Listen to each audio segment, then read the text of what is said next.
Welcome to the Naavik Gaming Podcast, where it is our mission to explore the business and future of video games.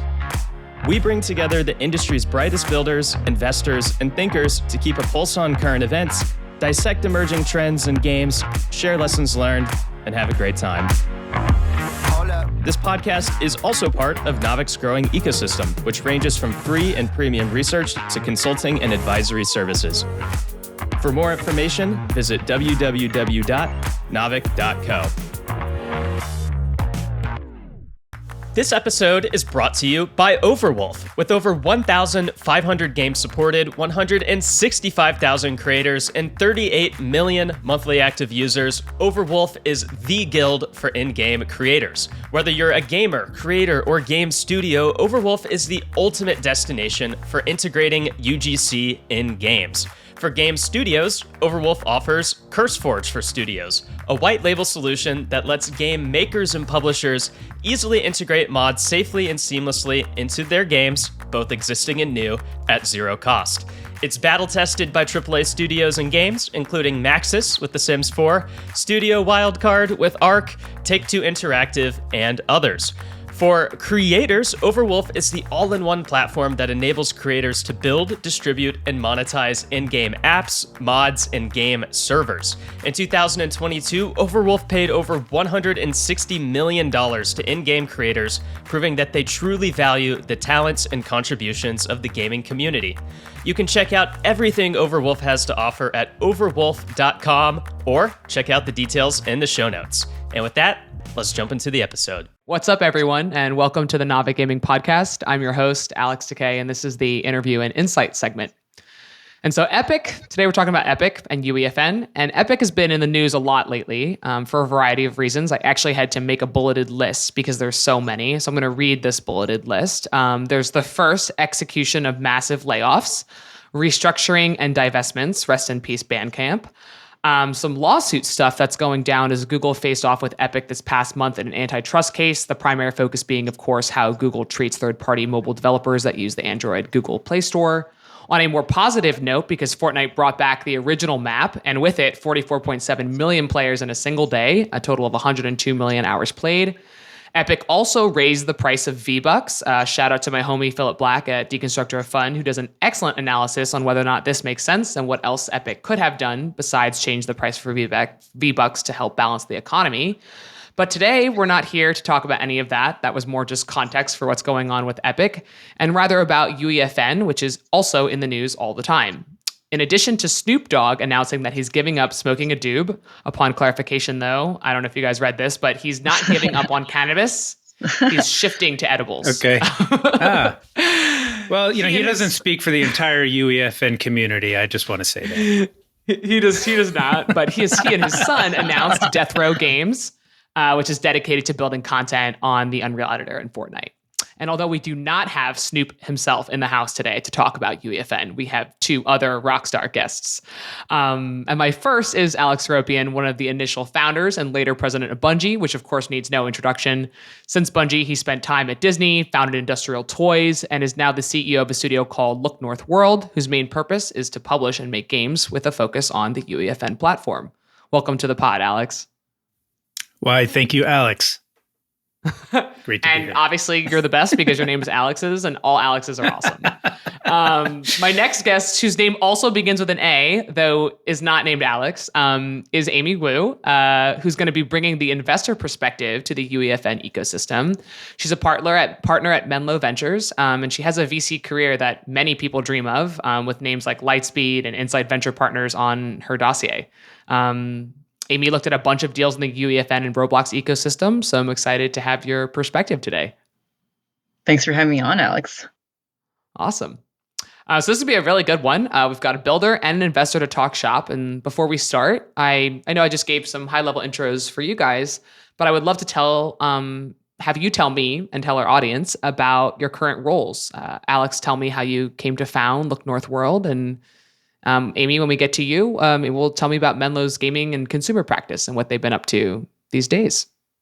Cool. So I guess like many things, what I'm currently doing now is a point on a journey. It didn't start with necessarily the focus that we have. I found myself at the beginning of the year with some free time, and was looking for a way to express myself creatively with my team. And this was right when Epic was announcing UEFN and that platform. I think they still hesitate to call it a platform, but really is a platform. And it seems so attractive just to me as a maker to have an opportunity to build something that I could just wrap my head around in a short project that I could release, that I could own and control, and just express myself creatively. So that really was the spark for me of seeing UEFN. And once I kind of tucked into it and looked at it and talked to people at Epic, kind of got an idea of where this could be going, it really felt to me like early days of a platform. Yeah, I was around when the App Store launched, when Facebook Games launched, when the Xbox launched, where all these platforms launched. There's an energy, there's an unknown, and there's so much possibility, and that's exactly how this feels now. So I just like, I'm not waiting on the train platform. I'm getting on this train. All aboard. So we have all aboard. We have a long view. We've shipped a couple of islands already. Platform's not perfect, but it has so much potential. And that's why we're focusing on it. That's awesome. I'm super excited to hear about it. I remember the GDC splash that Epic had made with a bunch of their announcements on UEFN. It's really exciting launch. Amy, you want to tell us about Menlo and the gaming and consumer practice? Yeah, so I joined Menlo earlier this year, and a little bit about Menlo Ventures. We're generalist tech VC fund based in Silicon Valley. I'm personally based in New York, actually, and we actually last week just announced our latest fund, $1.4 billion raise, and I am a partner that focuses on consumer and gaming investments, and so everywhere from seed to Series B investing, and in consumer tech, games, content, studios, and also on the tooling side. And so, I previously had done, a lot of both also when I was at Lightspeed. And so really excited to focus a lot on games at Menlo, and also really excited about UEFN because, similar to Alex, I would say, we are looking at teams that are riding waves, and platform shifts and tech shifts and also, behavioral shifts are some of these ways. And it does feel like UEFN is a potential large platform. That's awesome. Well, first of all, congratulations on the successful fundraise. That's awesome. Huge for you guys. And also, especially in today's market. So congrats. And it's super cool to hear. It's super cool to hear about that the practice that you guys are setting up, and you're so equipped to lead it. So today we got a lot to talk about, though. What is Look North World more specifically, and we're going to talk about where UEFN is at, what features it has, and who's building on it. We're going to talk about UEFN from the investor perspective, so potential exit opportunities, and then to take us home, Amy, you're going to do an awesome rundown on Roblox versus UEFN. But we're going to hit UEFN from the macro and the micro first. So exactly like you said, we're going to rewind the clock and go back to GDC 2023. It's March, and Epic announces UEFN, 40% creator payouts. And this is dedicating to shifting away, or solidifies the dedication to shifting away from Battle Royale to UGC as a second pillar. It's not been super long of a time, but from a high level, I'm going to try and take a stab at why they did this. And major shout out to my colleague, David Taylor, who writes for us at Naavik. He did a full deep dive on Fortnite Creative 2.0. So if you're interested, I'll be linking it in the show notes. But from a high level perspective, there's some thoughts around why Epic did this. The first is to grow the Fortnite user base and create more diverse content. So currently questionable if this is successful. 7 of the top 25 games are made by Epic, and 11 of them were already on the platform in Fortnite Creative 1.0. The top 4 games on Fortnite Creative now, which account for 39%, 24%, 15%, and 2.7% for a total of 81%, are all Epic created games. So potentially, one could argue that ambition has not at least bore fruition yet. The second reason they did it was to take pressure off the live service team. Okay, that makes sense. Free labor. Three, bring on professional developers into the ecosystem, including UE5 devs. And we're here talking today with Alex Seropian, and that's AAA in a general sense. 100 Thieves, and of course, our Snoop Dogg is in. So that is a signaling that people are joining the ecosystem. So I guess at this point, that's some context for what UEFN has been and why they've done some stuff in the past. But I would love to hear more from the builder perspective of where UEFN is actually at. What features does it have from the building perspective, and what can you do with it? So, Alex, I'd maybe pass it to you. Tell me about what you guys are building in UEFN and with what tools. Sure. So, fundamentally, UEFN is an engine. It's the Unreal Engine for Fortnite, and it is the Unreal Engine. And it's the Unreal. It has some limitations. I'll talk about that in a second. But it has a couple of very unique things about it. One is when you build in UEFN, you have access to all 5+ years of Fortnite content that you can use and kit bash and build environments and props and all that kind of stuff, which is a big part of the effort and lift in game development, obviously. So that's a huge accelerant for teams. So it's the engine coupled with that asset library. It's also plugged into Fab, which is Epic's sort of like third-party asset library. So in terms of building, there's a little bit of a difference in workflow from, say, traditional UE5 development and UEFN. Specifically, a lot of these experiences are built with those existing bits of content. So it tends to be a lot faster. It also has a modern scripting language, which some people love, some people don't. But Verse is, I think, represents a little bit of the future of Epic's roadmap for product development. So I think it's actually a great thing for UEFN developers to have access to. And I think the most significant part is that it targets a storefront, which is inside of Fortnite, obviously, 250 million players. And those players, I don't have to buy them. I have to find them.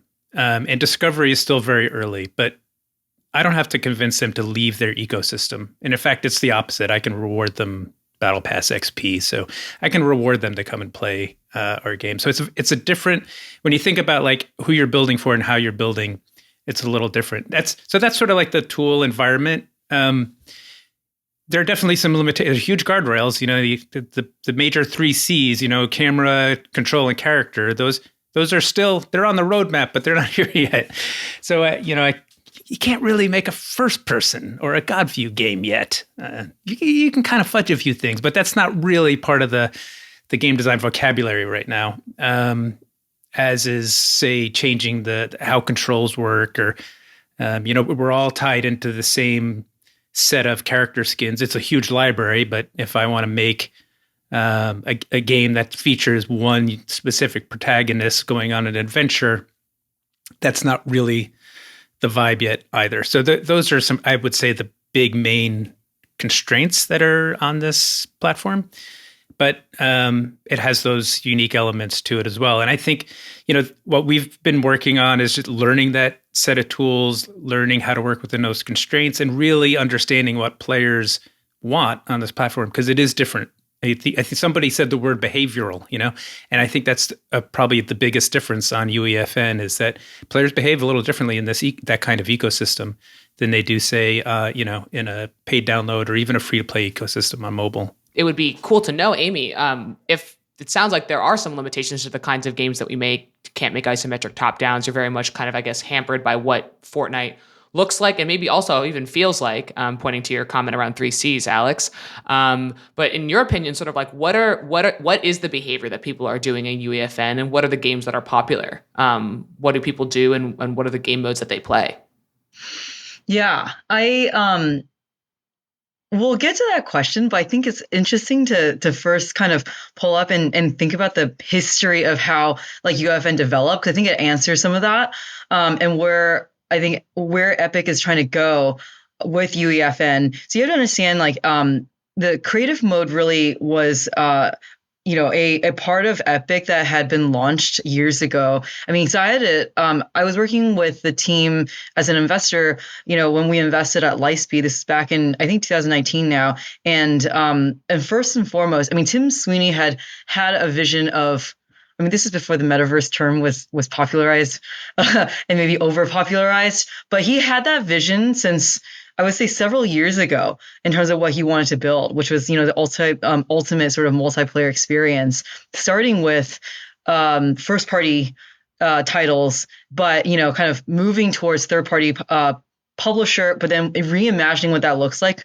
in a platform way. And so Creative Mode 1.0 was the first iteration of that vision, and that was to expand the audience of Fortnite, which at that time was, I would say young, kind of teen, call it, 13 to maybe early 20s, slightly more hardcore, but pretty casual compared to just general, I would say, AAA games. But he wanted to expand that even further, and so Creative Mode had a lot of modes. For example, the most popular one was fishing, that expanded his audience into one that was more casual, more female, and it essentially broadened the Epic Games ecosystem. And so, but I think, the first iteration of Creative Mode was, they were developing that alongside Roblox, which kind of, had by that point been around for over a decade, but had really built the tooling and also the community and the audience and this flywheel of UGC gaming, and really was like the first mainstream platform to launch. And in comparison, the Creative Mode 1.0 tools were difficult for creators to use. And so, where were kind of amateur creators going to build content, it was probably not going to be in Creative Mode. And so that was, and so I think Roblox gained a lot of momentum. And on seeing that, eventually, I think Tim basically looked at the ecosystem and was like, we had to do something pretty drastic, and to really, I don't want to say catch up, but I would say kind of create the next generation of what UGC gaming platform looks like. And hence, UEFN, starting with an extremely both flexible, easy to use, and also more powerful gaming engine for a more sophisticated creator base, or a broader creator base that encompasses both, like, I would say, amateur first-time creators, but then also really experienced devs like Alex.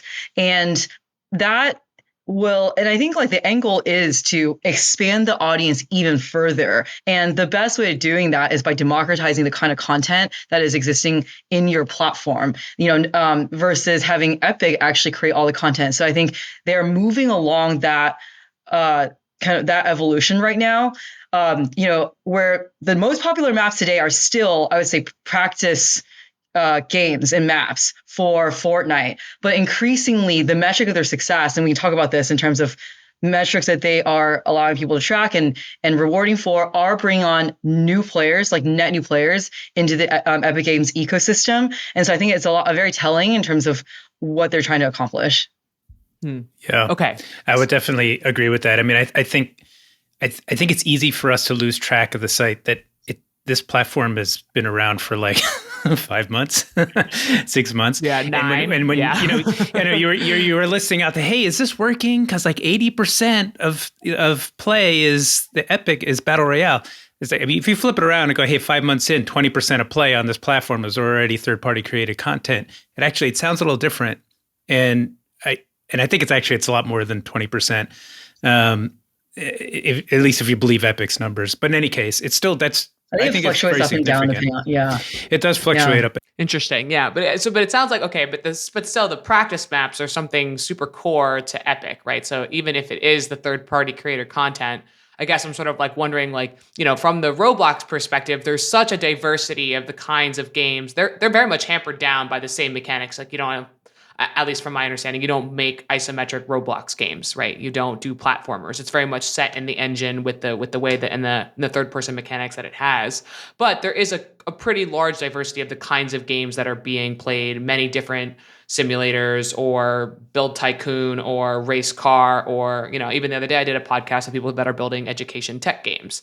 I think the question is that for Fortnite, what's planning to being built, and maybe this is actually a good time to talk about what is Look North World going to build. I'd also love to hear about the average life cycle of some of these games as well. So maybe Alex, we'll flip back to you. What is Look North World, and what's the first game that you guys made, and sort of what were the challenges that your team had, maybe moving over from a code, into Verse as the new coding language, and how did that you feel like that hampered the experience you were able to, maybe that you envisioned that you wanted to build? Yeah. So, when we started, and first I would say the way we're looking at our company is as an entertainment company. We are building on UEFN because we do feel like that is a great platform and it's super efficient. But at the end of the day, we are making games, we're making new IP, and that's the engine that we're trying to create. But, when we first started, I kind of imagined we'd be investing more per title, larger games, and quickly realized that the life cycles of these games are shorter and it makes sense to do more experiments. So we really are doing experimenting to learn as much as we can about what we can do and what players like. We look at those constraints as they're just design constraints, and any designer will tell you, please give me some constraints, because if the universe of creativity is infinite, then it really helps to have walls to bump up against, to help hone a design. So we don't really look at those constraints as, oh man, we look at them as like, what can we do that's interesting, creative, and can resonate on this ecosystem. That said, we will absolutely be leaning into new features as they come out. But the first game that we did, Outlaw Corral, is it kind of leaned in a little bit to that idea of the training for playing Fortnite. It really lets players go through a whole series of one-on-one sort of end game, matchups.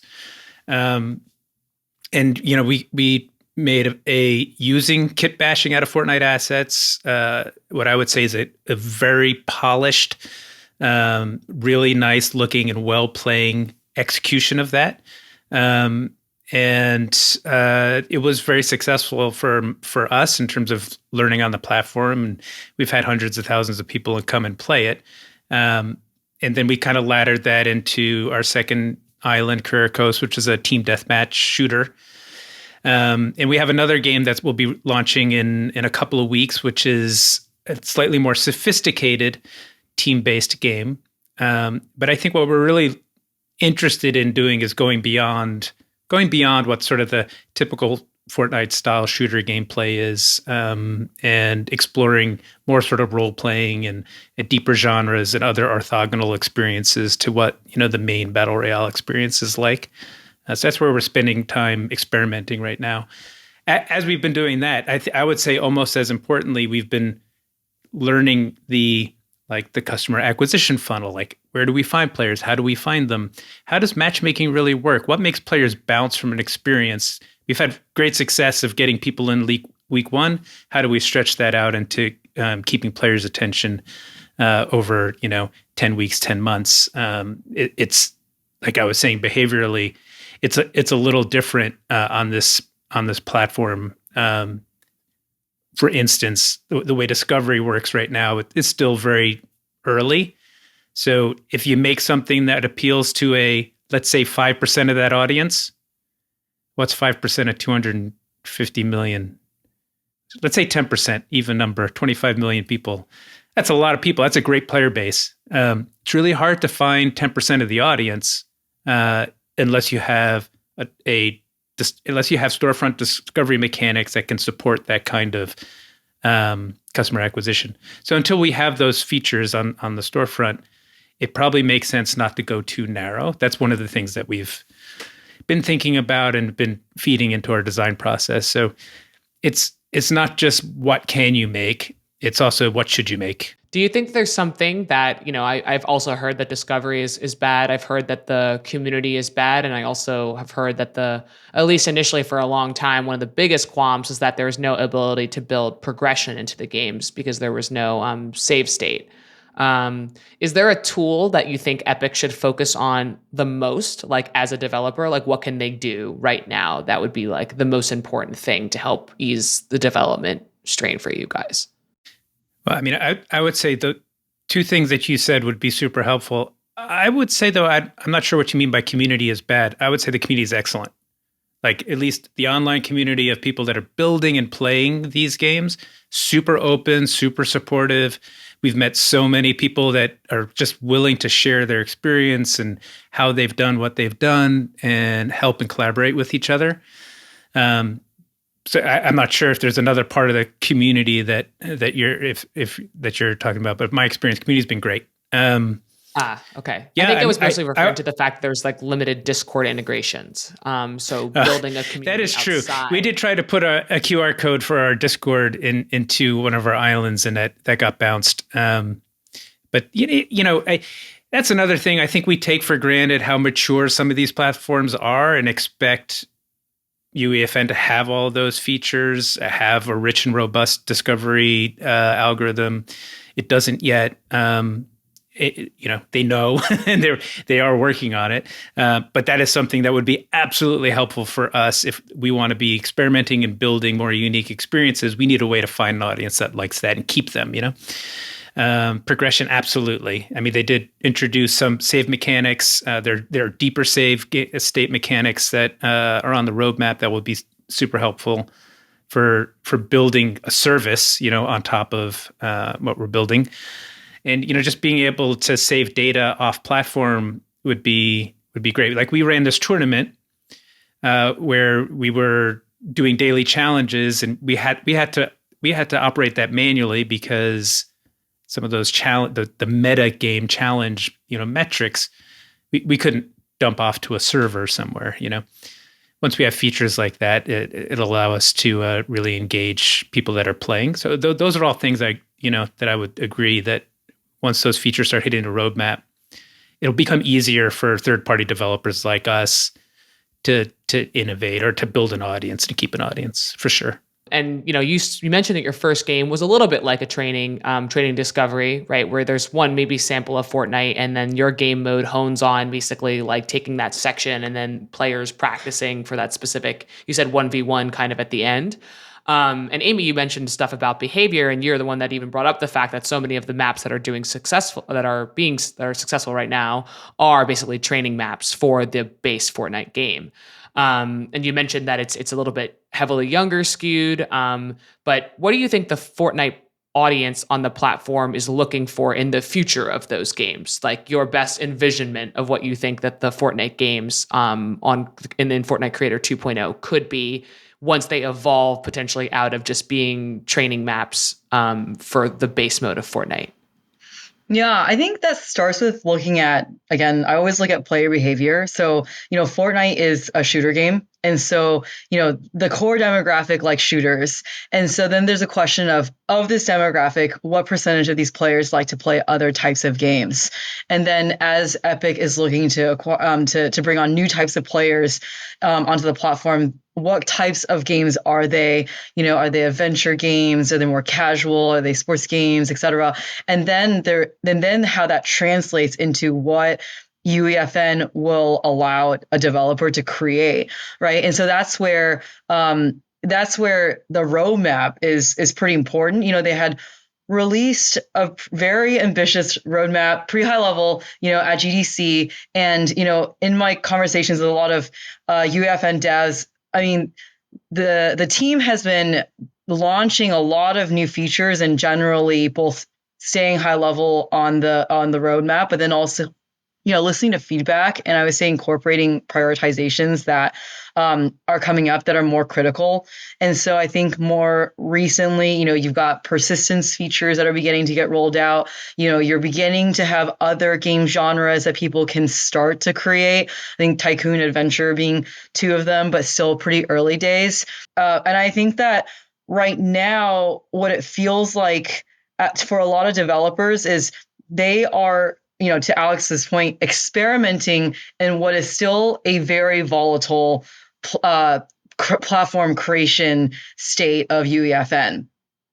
you have to remember these developers are used to stable game engines, right? They're used to versions of Unreal or Unity, and so they're building their games on one version of that, and they can pick and choose features from maybe like new version updates that they want to incorporate. That's not going to immediately blow up a game, like, either in production or in sort of live or not, which is very different from UEFN, which is being live updated as an engine. And so a lot of developers are experiencing, oh wow, like, Epic rolled out a new feature, maybe it's like a video content feature, and suddenly, a very key part of their game, whether it's physics or something like that, suddenly doesn't work the same way anymore. Now they have to take the map down, they have to update the map, it delays the map release. And so that's really impacting developers' lives. And I think in just sort of following along all of the releases since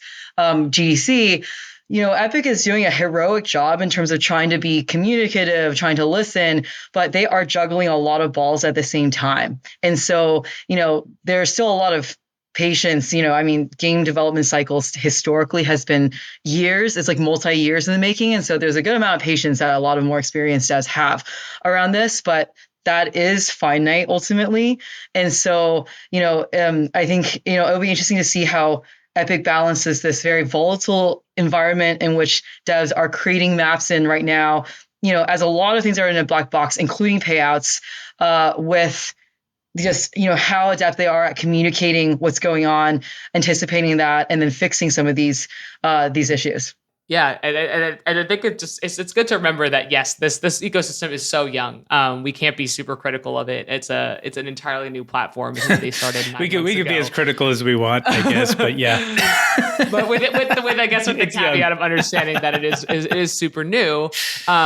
But I guess like Amy just brought up some really awesome points that talked about, like there's lack of clarity necessarily on in the monetization systems and the economy.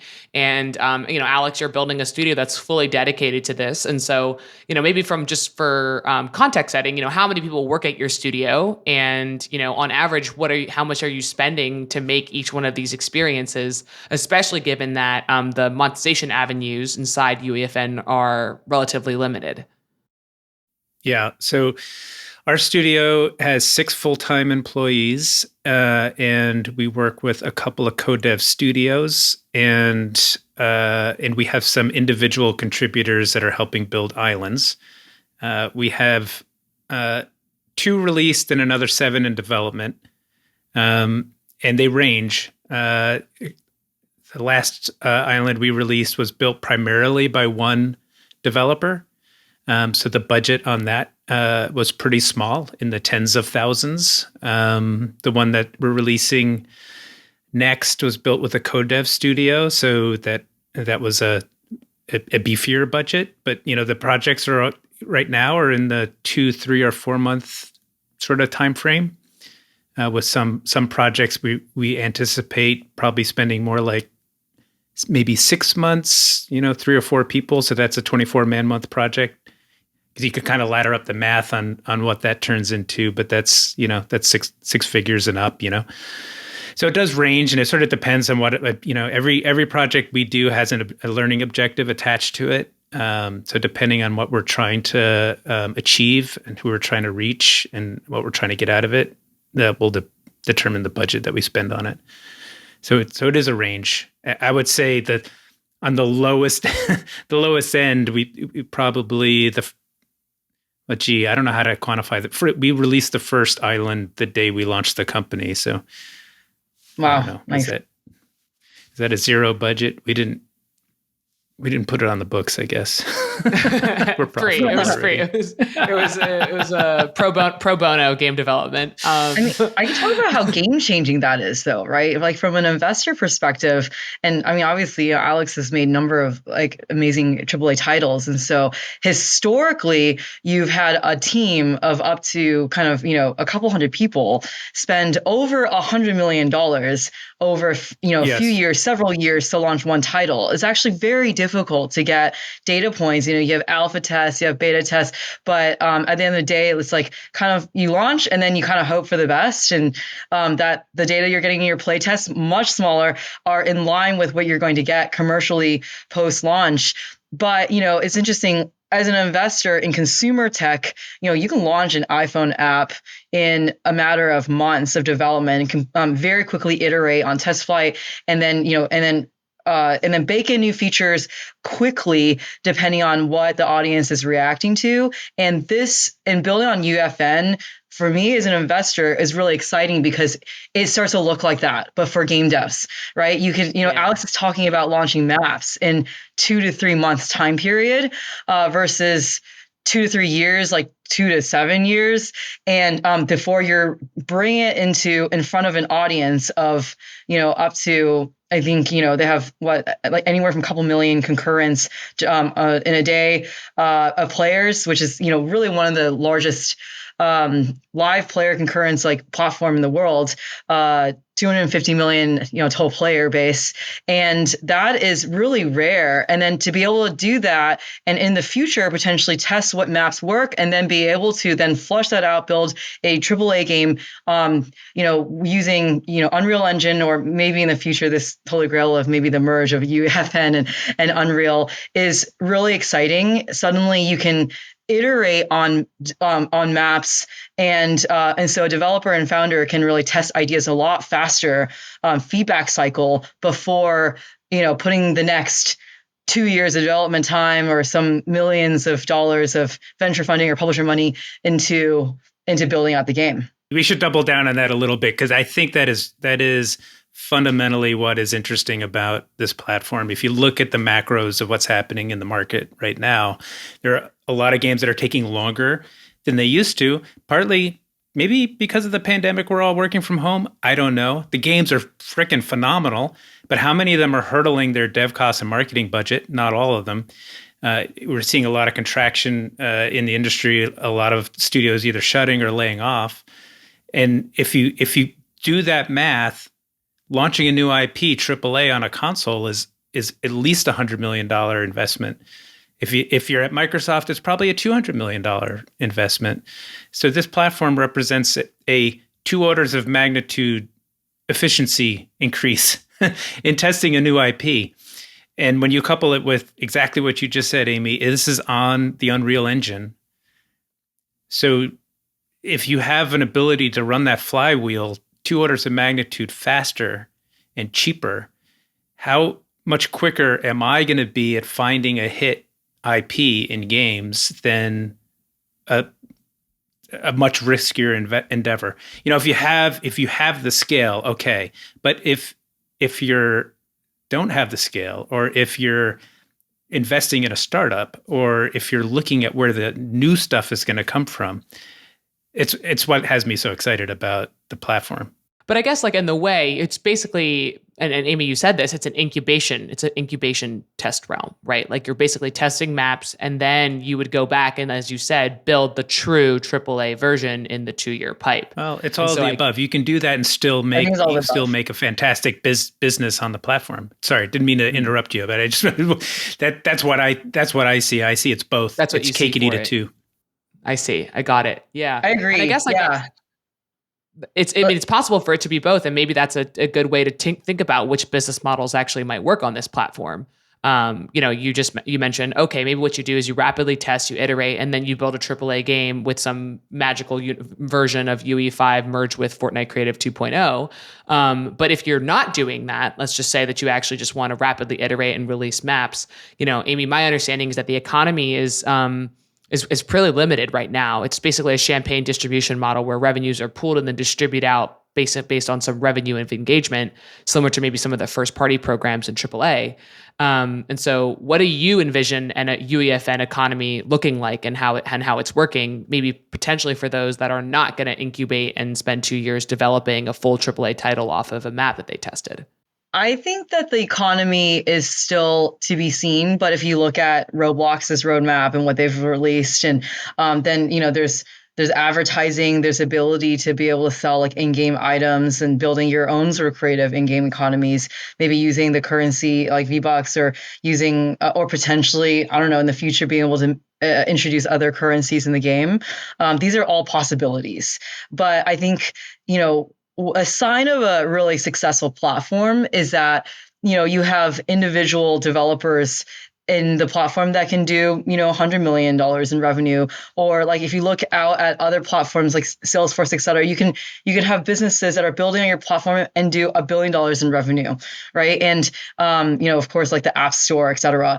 And that is success. That's what like success looks like for the platform. I think if you look at Roblox every year, they're paying out, I think, close to $1 billion. I think kind of just shy of that to creators, and your top 10 creators is pulling about 300 million per year. And so that's getting there in terms of on a per kind of app creator on your platform earnings. And so that will be some of the metrics that will kind of show success for UEFN. And so therefore, I think like monetization and opening up monetization is going to be pretty core part of the roadmap. It's still a black box today.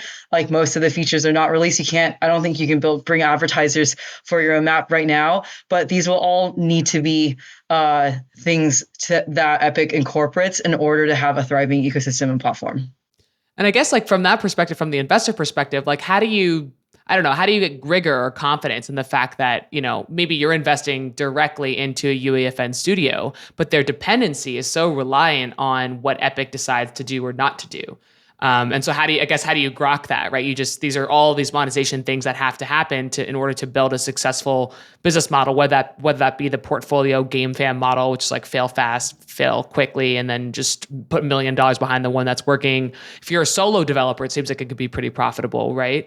Yeah. Or maybe do the AAA development at some point. But I guess how do you get confidence that Epic's going to put all that stuff in the roadmap and they're going to execute it well, such that this can be a developed ecosystem that actually studios can be profitable on? Yeah, it's a great question. And ultimately, if we invest in the ecosystem, then our success is going to be predicated on him delivering on that in order to create these successes on the platform. And I think like whether a studio on like building on top of a UGC platform is venture backable is always a question, has been a question for years. It's been a question on Roblox as well. And then I think that it's pretty early on Roblox, and on the reason why we're excited about UEFN is because it is attracting, because of the ambitious roadmap and what the types of games you can potentially build, that you can potentially build these rich games that could, be standalone kind of AAA style games themselves.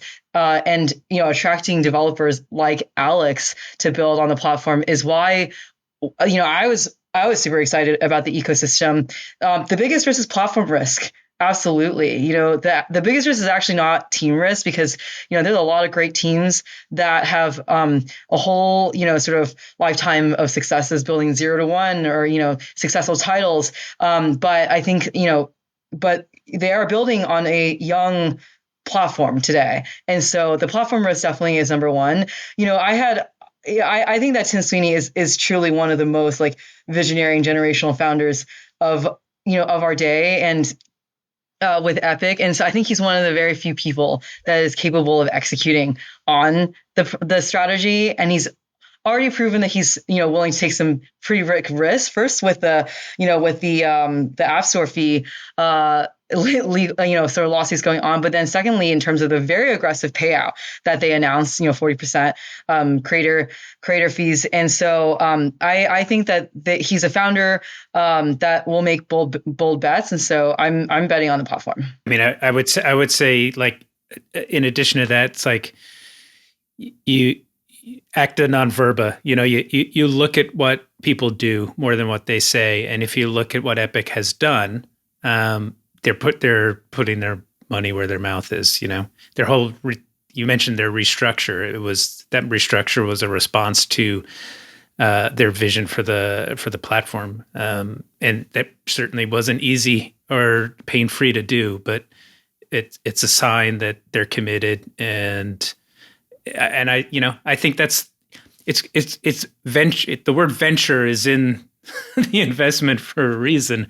It's like, you're going to bet on something that's early, it's going to have an outsized reward if it's successful. But it does have an element of risk to whether it will succeed. But that's the place to be, if you want to be early and you want to do something new. Amy, in your opinion, what are the exit opportunities for a UEFN studio? What is the ideal success case? Yeah, I think of it as this goes back to kind of our gaming thesis, and I think that successful studios, what they really look like is a portfolio play, over their lifetime, and it starts with a single title, or in the UEFN case, a collection of maps, and then what you see the most successful game studios, whether it is whether it's Epic themselves or MiHoYo and Riot, any other games, is that you then start building out multiple titles, different genres, different platforms, and that sort of I think what I hope like some of the developers on the UEFN platform will also pursue. And so I think it remains to be seen whether you can develop a game that does hundreds of millions of dollars on UEFN. That would be a great success case for everyone. And then from there, there's a lot of exit paths, whether your typical paths, via M&A to strategics, private equity, or eventually building out this multi-game platform and then studio, and then being able to go public. These are all potential exit paths, I think, for these studios. What really gets us interested, though, is that as a venture investor, we're always thinking about, what right does a startup really have to win and beat out an incumbents with, sort of like, hundreds of millions of dollars to invest in titles, but then also the existing distribution and brand. And that is really building on the cutting edge of new platforms or technology or genres, et cetera. And so, and this absolutely falls into that category. Incumbents aren't like EA is not building maps on a competitor's platform like today. And so you have startups doing that. And that creates like a really interesting wedge of like, in this case, like fast iteration and discovery. And I think a unique angle of success. And that's why, it's part of our gaming strategy in terms of embedding on these emerging platforms. And Alex, actually, I had a quick question when she was talking about that, and she was talking about building up a portfolio of content, and obviously the time to creation is quite fast. But how are you thinking about preventing your content from being copycatted? Because obviously the time to creation is pretty quick, but the idea is to basically empower and democratize as many people as possible. So let's just say you build an incredibly successful map and then 400 people copy it, which is a fairly popular tactic to do on Roblox. So how do you create I guess I'm asking, like, sometimes these AAA games cost $100 million to make because those are professionals that can only do that job, right? Sony and those guys have the marketing budgets to be able to hold out that moat on distribution. So for you guys, how are you making sure that you guys can create that moat to protect the IP that you've created? Well, I mean, I'll start by saying, hey, wouldn't that be fantastic if we made an island that was so popular that 400 people wanted to copy it? That's a great problem to have. True. Yeah, and I think part of what we're excited about is being early on this platform and being aggressive with how we're experimenting and bringing our experience and all that stuff to build high quality and unique experiences. I firmly believe that if we do that well and we listen to our players and our communities, we'll build things that players like and will be sticky. And whether folks want to imitate what we're doing, that's fine. I don't feel like we need to protect against that. I feel like our focus will be on building great experiences. And if we have that situation, then I think that's even okay. I think that's okay on these platforms. Yeah, and I guess a lot of that's also driven by the way that Epic is building the economy right now to be engagement based. So I guess the worst case scenario is that you build a really awesome game, you build a map, somebody else copies it. For some reason, they have better thumbnails, those thumbnail click rate or whatever, and then that map gets all the engagement, even though you guys built it, and then their pipeline from the 40% creator is going to them and not you. Yeah. I mean, Obviously, that seems like part a of lot it that. definitely has to do with like what we choose to make, so Hmm. the less generic or the more, the more endearing the IP or the more nuanced the experience, the easier those things are to just, I guess, to own. Not own like physically own, but own, creatively. But yeah. Got it. Own means so many things these days. Do you really own it? If it's not on the blockchain, it's like ownership. But okay, so that makes a lot of sense. And it sounds like obviously so much of this stuff is in the works, and you're gonna have to roll with the punches being so early on a platform. And maybe that brings us to the point of Amy, from the investor seat, you've looked at a good ton of Roblox deals that at Lightspeed, but are you seeing a lot of UEFN dedicated studios come past your desk today? Do you think that it's an ecosystem that's like, people are rapidly trying to build and like get funding and launch studios on? Yeah, absolutely. So lots of new UFN studios, looking for traditional forms of fundraising. There's also, it was interesting. It was in New Orleans at the Unreal Fest this year, and I've been there prior years, and I'll tell you the audience looks very different this year. I think for the first time, you have like thousands of people there that were really kind of like new game creators, and kind of hanging out alongside very seasoned UE devs, and also kind of people who are working in Hollywood, using UA for movies and film. And so that was interesting to see. And I say, like, a lot of those devs actually don't really know how to raise money, and they're actually bootstrapping a lot of their maps. And you saw that on Roblox as well. I say the majority of Roblox devs never actually attempted to raise venture capital. They don't really know what that is, and that's like the beauty of the democratization. And so I think that, in terms of what we're looking for, we have I think we have risk tolerance to take the platform risk and invest in some of the studios. I don't think that's going to be every venture firm. I also don't think every venture firm is kind of wants to take the step in terms of investing in gaming content, let alone like UEFN gaming content. And so I think those are all things that these devs should to look out for, is like, who has the experience, who's willing to invest in a portfolio of games, and then who's interested in making a bet on the UEFN ecosystem as well.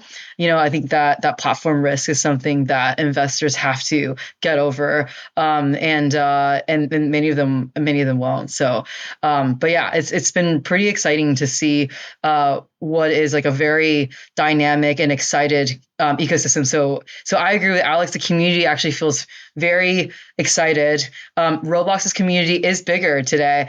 I think that, but again, I think the difference is that the Roblox team, it's primarily more amateur game devs. Obviously you have at the top, some of their top game studios are definitely more sophisticated, and you have more, and then you also have like new roll-ups now, where more like a private equity style team is coming in and buying a lot of titles and then optimizing them on Roblox. They have a robust enough engine to do a lot of the A/B testing in order to optimize these games so that it really stands out in the pack, so that somebody can't just copycat it and expect to do similarly. I actually think as UEFN's engine gets more powerful, you'll see some of those effects as well. You're seeing some of the developers on Roblox coming over and trying UEFN, and also experiencing that it's still early. Then you also have, AAA devs that are coming that, aren't really as excited about Roblox, which is really catering to a different age category, I would say. When, at the at the success of when Roblox IPO'd, I always thought that a really interesting gap in the market was a UGC platform, but from an older, more adult audience. An older audience don't want to play Roblox games. They're basically in there, and they'll see kids that are like 8 years old or 10 years old playing that, and so that's why actually UEFN also expands the potential age range in addition to the types of players coming into the platform. And so I think they have a shot at really bringing on that pretty broad range of players. And but I think we'll see. Yeah, I definitely really resonate with that. I've always called Roblox like the gateway UGC platform. It's like the gateway drug, kind of, where it's like you start there when you're 8, but then after that, it's like, no, it's no good anymore. And you've got to graduate to like the more mature content. So that's really interesting that that's the way that you think about it. I play Roblox games. I mean, I test games all the time as an investor, but when you're in like a lobby with like a bunch of 12-year-olds, it's a little awkward sometimes. Yeah, for sure. And Alex, actually, I would love to ask you if you and we're gonna do a quick little hits thing, pros like Roblox versus UEFN, and a bunch of little topics to see like who takes it home. But did you ever evaluate Roblox instead of UEFN when you started Look North World? Yeah, and we are looking at Roblox as well. It is a different kind of platform. It's a lot more mature in terms of like how monetization works. The kinds of experiences that are popular are a little different than the kinds of experiences that are popular on, and it's a different tool set. So we feel really good about UEFN and where it's going, but Roblox is ticks a lot of the same sort of, or scratches the same itches, just in terms of like having having an audience that is super engaged, and quicker development cycles, and an interesting place to experiment. So yeah, we did look at Roblox. We still look at Roblox. We play Roblox. We'd love to do a project with Roblox. So yeah, there are a lot of other platforms too that are coming or that are out that are interesting, that all sort of fit in a similar category of Amy, you were saying metaverse. That phrase has been overused. We don't want to use it anymore. But a lot of these platforms are delivering on some of those concepts, of having a social experience across many different kinds of content. But I would call Fortnite a metaverse. A miniverse? I don't know. It's a verse. Yeah. Well, it's also being built in verse. So yeah, Optimus Prime and Spider-Man in the same place, So yeah. On the Roblox versus UEFN situation, and I guess also that could be another outcome, right? Is that like you're a UGC studio, but you operate on multiple UGC platforms. So maybe that's another kind of idea that an investor might look at. Is like, we think about like a lot of studios actually started just as like modding communities, and then they became like Valve. So that's it's very realistic, I guess. But let's kind of run through this like quick hits of pros and cons, like, Roblox or UEFN, and who kind of takes it home. So on audience, who wins on audience, UEFN or Roblox? Amy, I'm gonna give some of these. I mean, today Roblox. Well, first of all, I mean, it's not quite apples to apples because they're different age targets, although there's some overlap, right, in sort of the early teens. But I would say, like right now, I mean, today, Roblox's audience is extremely passionate. Just to kind of give a data point, the top couple games like on Roblox has close to, I think, 1 million people on their Discord. So this is like very passionate, engaged community, and I think UEFN is still needs to get there. Like, so I think that the Fortnite community is extremely passionate, but I think the UEFN one is still getting there. Okay, what about potential for monetary outcome? Like what games are making more money right now? Roblox games or UEFN? As an investor, I think that UEFN potentially has, in the future, can provide just kind of better monetization ceilings for these games. There's a reason why I do think the monetization is a bit capped today for like a Roblox studio. That's why a lot of them are looking to go cross-platform, and I think that could be a potential roadblock that UEFN encounters, but I think they would like not to. And I think the fact that it is kind of like complementary to UE already helps that. Got it. And Yeah. Alex, this one's for you. Time to build. Roblox or UEFN, which one's faster? Well, for my studio, absolutely UEFN, no question. I think unless you are an experienced Roblox developer, you probably have better access to development talent and probably personal experience on UEFN, just because it's so close and based on the Unreal Engine. Got it. What about life cycle of the games? Right now, do you think that there's a difference between like tenure in terms of how long one game stays popular? I mean, I would say right now and I'm not as familiar with Roblox probably as Amy, but I would say that the tools that UEFN has for building live service and deploying content and persistence and player data are it is still early. So the ability to operate and grow an experience for years as opposed to months, I would have. I know Roblox maps have been popular for a long, long time. So I would imagine that's probably easier on Roblox today. Yeah, I agree. It is a function of the depth of the game that you can create on the platform, right? Because if it's apples to apples, like the two engines can do the same thing, then it's kind of anyone's guess. Depends on the title specifically. But because you can build a much deeper game on Roblox, you also see a lot more kind of like highly retaining audience for some of their top games. I think Adopt Me is still one of the top games of Roblox. The top 10 studios of Roblox actually don't shift all that much. They're very talented at really engaging and really knowing that audience and building for that audience. And so that is a function of the capabilities of the engine. Yeah. And I think if you put a timeline on any of these questions, the answers start to change, right? Like, sure, I'm less interested in what the answer to these questions are today as to like 12 to 24 months from now, because that's what we're building towards, right? And sure. I think things will absolutely be different in that time frame. Okay, but there's probably one thing that won't be any different down the road, and that's kind of the incentive system. Epic develops games and Roblox does not. And they have an agenda to push their primary game more so than Roblox does, given that Roblox is not a developer themselves. And I guess the question is, can you compete with ROAS versus Epic? And how do you kind of grok that when you think about the future of building a UEFN studio, both from the builder perspective and the investor perspective? Well, I mean, I would say that anything that Epic is doing that grows this platform, not just on features, et cetera, but on audience, is a net benefit to anyone building on the audience. And if you look at what the kinds of things that they are bringing to the platform, they're all in service of broadening the user base, not just reserving an existing user base. So they're working on things that will grow the platform and also introduce new kinds of play styles to the platform. And those are all things that are multiplicative to the ecosystem. So, if they continue to follow that pattern, I think it's all upside for teams like us. And Amy?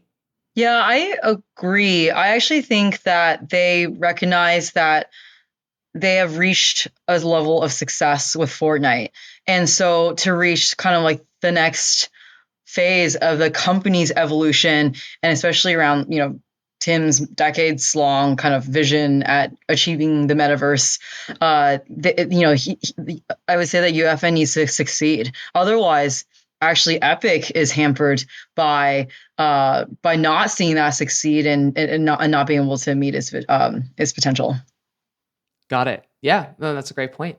All right, guys, this has been an awesome episode. I've learned a ton about looking at and evaluating and building in the UEFN ecosystem and also Roblox a little.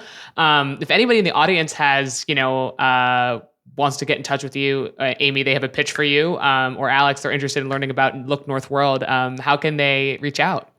Amy, how about you go first? For me, they can find me on either Twitter or LinkedIn. Likewise, I'm on Twitter, LinkedIn, under my name, or on Discord as Steak Bacon. So happy to talk to anybody interested in the platform That's funny. or the studio. That's awesome. Awesome. That's one of the better ones I've heard for sure. Steak bacon. All right, guys. On that note, we'll be concluding. Big thank you, Alex and Amy, for coming, and thank you to our listeners. I'll be back in 2 weeks, and feel free to hit me up at alexandra@naavik.co if you ever have any questions, comments, or concerns. Love to hear your feedback. If you enjoyed today's episode, whether on YouTube or your favorite podcast app, make sure to like, subscribe, comment, or give a 5-star review. And if you want to reach out or provide feedback, shoot us a note at podcast@naavik.co or find us on Twitter and LinkedIn. Plus, if you want to learn more about what Naavik has to offer, make sure to check out our website, www.naavik.co.